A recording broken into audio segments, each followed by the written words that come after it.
Chapter 27C.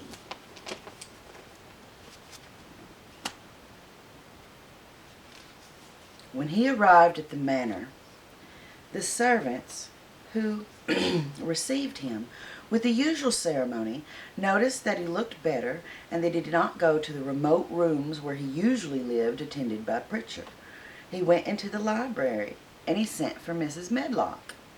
She came to him somewhat excited and curious and flustered. "How is Master Colin, Medlock?" he inquired. "Well, sir," Miss Medlock answered, he's different, in a manner of speaking." "Worse?" he suggested. Miss Medlock really was flushed. "Well, you see, sir," she tried to explain, "neither Dr. Craven nor the nurse nor me can exactly make him out." "Why is that?" "Well, to tell the truth, sir, Master Colin might be better, and he might be changing for the worse. His appetite, sir, is past understanding, and his ways—" "Has he become more peculiar?" his master asked, knitting his brows anxiously. "That's it, sir. He's growing more peculiar. When you compare him with what he used to be, he used to eat nothing, and then suddenly he began to eat something enormous, and then he stopped again, all at once, and the meals were sent back just as they used to be. You never knew, sir, that out of doors he would never let himself be taken. The things we've gone through to get him to go out in his chair would leave a body trembling like a leaf.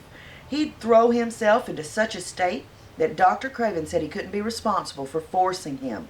Well, sir, just without warning, not long after one of his worst tantrums, he suddenly insisted on being taken out every day by Miss Mary and Susan Sowerby's boy, Deacon, that could push his chair. He took a fancy both to Miss Mary and to Deacon, and Deacon brought his tame animals, and, if you'll credit it, sir, out of doors he will stay from morning until night." "How does he look?" was the next question. "Well, if he took his food natural, sir, you'd think he was putting on flesh. But we're afraid it may be some sort of a bloat. He laughs sometimes in an odd way when he's alone with Miss Mary, and he never used to laugh at all. Dr. Craven is coming to see you at once if you'll allow him. He never was as puzzled in all his life." "Where's Master Colin now?" Mr. Craven asked. "In the garden, sir. He's always in the garden, though not a human creature is allowed to go near for fear they'll look at him." Mr. Craven scarcely heard her last words. "In the garden," he said. And after he had sent Medlock away, he stood and he repeated it again and again. "In the garden." He had to make an effort to bring himself back to the place he was standing in, and when he felt he was on earth again, he stood and he went out of the room. He took his way, as Mary had done, through the door in the shrubbery and along the laurels and the fountain beds.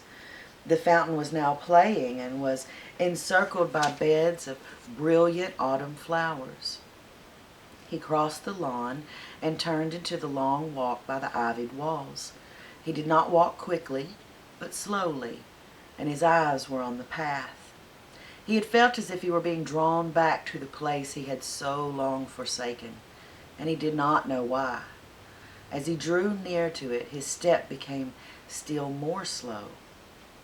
He knew where the door was, even though the ivy hung thick over it, but he did not know exactly where it lay, that buried key.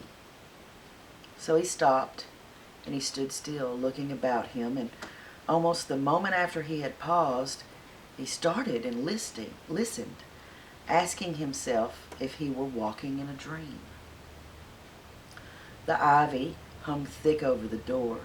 The key was buried under the shrubs. No human being had passed that portal for 10 lonely years.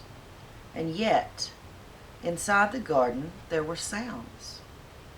They were the sounds of running, scuffling feet, seeming to chase round and round under the trees, and they were strange sounds of lowered, suppressed voices, exclamations, and smothered, joyous cries.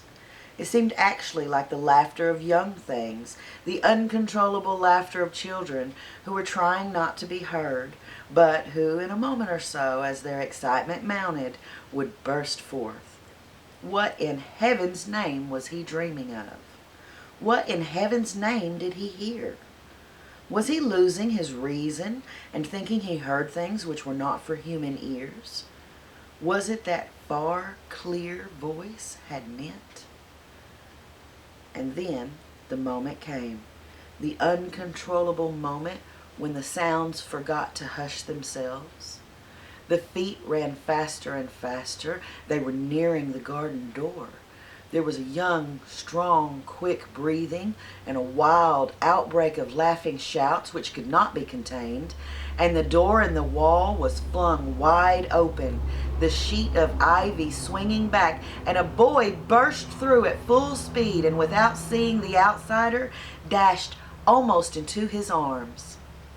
Mr. Craven had extended them just in time to save himself from falling as a result of his unseeing dash against him.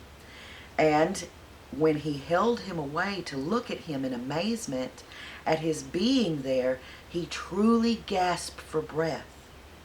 He was a tall boy and a handsome one. He was glowing with life, and his running had sent splendid color leaping into his face. He threw the thick hair back from his forehead and lifted a pair of strange gray eyes, eyes full of boyish laughter and rimmed with black lashes like a fringe.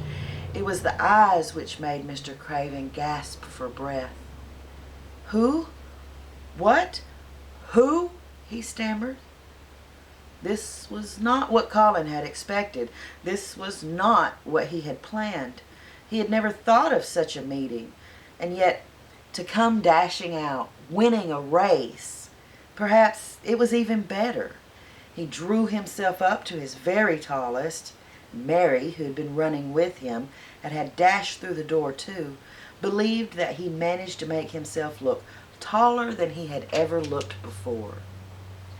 "Father," he said, "I'm Colin. You can believe it. I can scarcely believe it myself. But I'm Colin." Like Miss Medlock, he did not understand what his father meant when he said hurriedly, "In the garden, in the garden."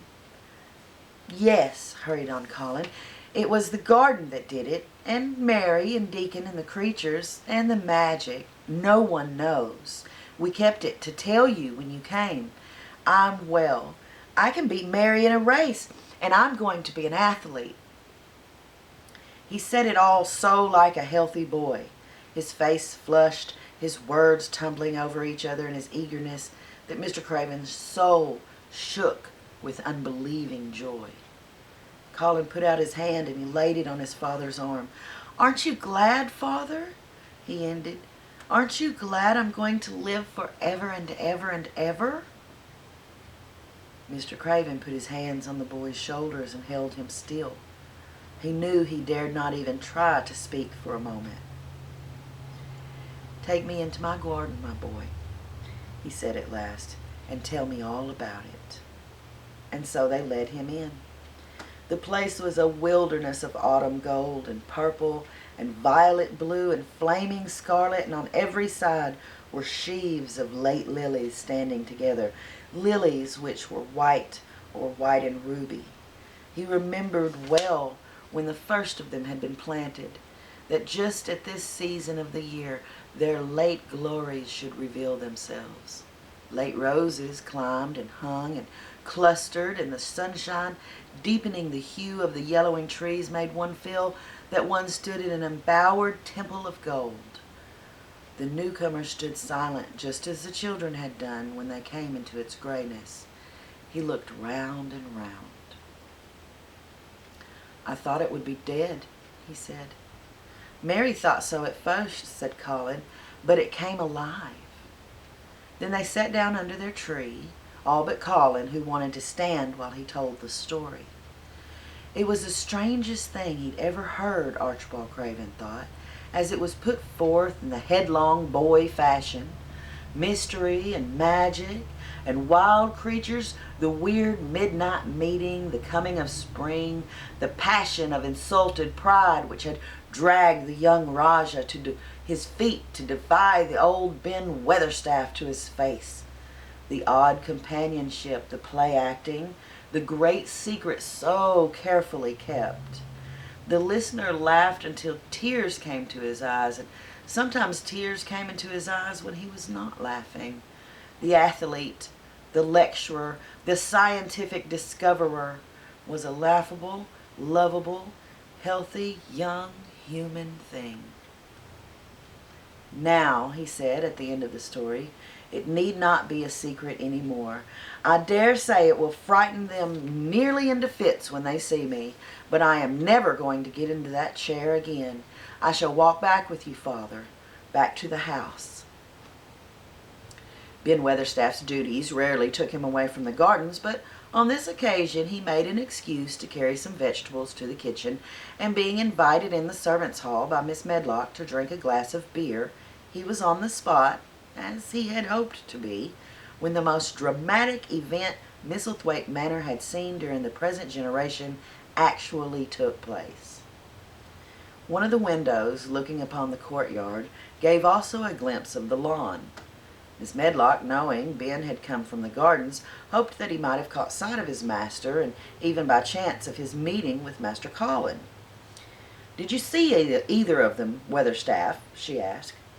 Ben took his beer mug from his mouth, and he wiped his lips with the back of his hand. "Aye, that I did," he answered with a shrewdly significant air. "Both of them?" suggested Miss Medlock. "Both of 'em," returned Ben Weatherstaff. "Thank you kindly, man. I could sup another mug of this." "Together," said Miss Medlock, hastily overfilling his beer mug in her excitement. "Together, ma'am." And Ben gulped down half of his new mug at once. "Where was Master Colin? How did he look? What did they say to each other?" "I did not hear that," said Ben, "along only being on the step-ladder and looking over the wall. But I tell thee this, there's been things going on outside as you house people knows nowt about. And what thou'll find out soon." And it was not 2 minutes before he swallowed the last of his beer and waved his mug solemnly towards the window, which took in through the shrubbery a piece of the lawn. "Look there," he said, "if thou's curious. Look what's coming across the grass." When Miss Medlock looked up, she threw up her hands and gave a little shriek, and every man and woman and servant within hearing bolted across the servants' hall and stood looking through the window with their eyes almost staring out of their heads. Across the lawn came the master of Misselthwaite, and he looked as many of them had never seen him, and by his side, with his head up in the air and his eyes full of laughter, walked as strongly and steadily as any boy in Yorkshire, Master Colin. The end.